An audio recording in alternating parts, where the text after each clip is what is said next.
नमस्कार, मी सुहास पवार. मेन मराठी 24 तास मध्ये आपले स्वागत. सर्वसामान्यांचा विश्वास मेन मराठी 24 तास. आमच्या मेन मराठी 24 तासला सबस्क्राइब करा, लाईक करून शेअर करा आणि बेल बटन दाबायला मात्र विसरू नका, कारण आमचे ताजे अपडेट्स आपल्यापर्यंत पोहोचत राहतील. पारा चढला 46 डिग्री पर्यंत. उन्हामुळे अकोल्यात 144 कलम लागू. जिल्हाधिकाऱ्यांनी काढला आदेश. सविस्तर वृत्त. प्रादेशिक हवामान विभाग नागपूर यांनी दिनांक 25 मे ते 31 मे 2024 पर्यंत उष्मा लाटेची शक्यता वर्तवली असून दिनांक 25 मे 2024 रोजी त्यांचा तसा संदेश प्राप्त झाल्याने आणि सद्यस्थितीत अकोला जिल्ह्यामध्ये 44 ते 46 डिग्री सेल्सिअस तापमानाचा पारा चढला असल्यामुळे उष्णतेची लाट निर्माण झाली आहे.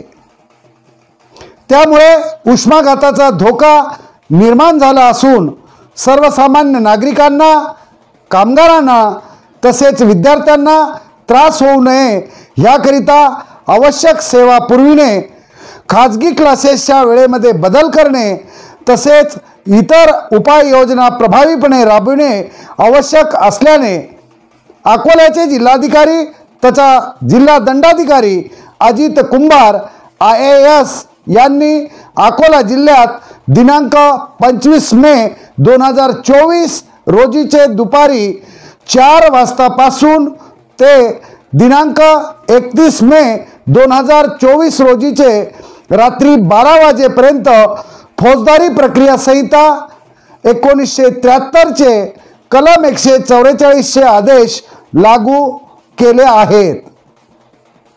या कालावधीत अंगमेहनत करणारे कामगार तसेच औद्योगिक क्षेत्रात काम करणारे कामगार यांच्याकडून उन्हात काम करून घेता येणार नाही.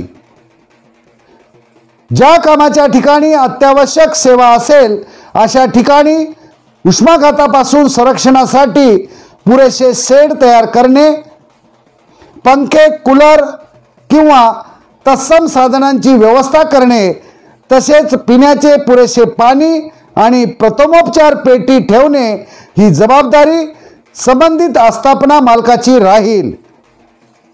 याबाबत तक्रार असल्यास ती संबंधित ग्रामपंचायत, नगर परिषद, महानगरपालिका, पोलीस विभाग, कामगार कल्याण विभागाकडे करता येईल.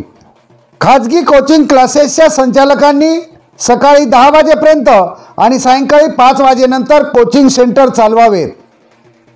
सकाळी 10 ते 5 या वेळेत कोचिंग क्लासेस सुरू ठेवायचे असल्यास सेंटरमध्ये पुरेसे पिण्याचे पाणी, पंखे, कूलर आणि तत्सम साधनांची व्यवस्था करण्याची जबाबदारी संबंधित कोचिंग क्लासेस संचालकाची राहील. सदरचा आदेश हा सर्व संबंधितांवर वैयक्तिकरित्या नोटीस बजावणी करण्यासाठी पुरेसा कालावधी नसल्याने फौजदारी प्रक्रिया संहिता 1973 चे कलम 144 नुसार एकतर्फी काढण्यात आला आहे.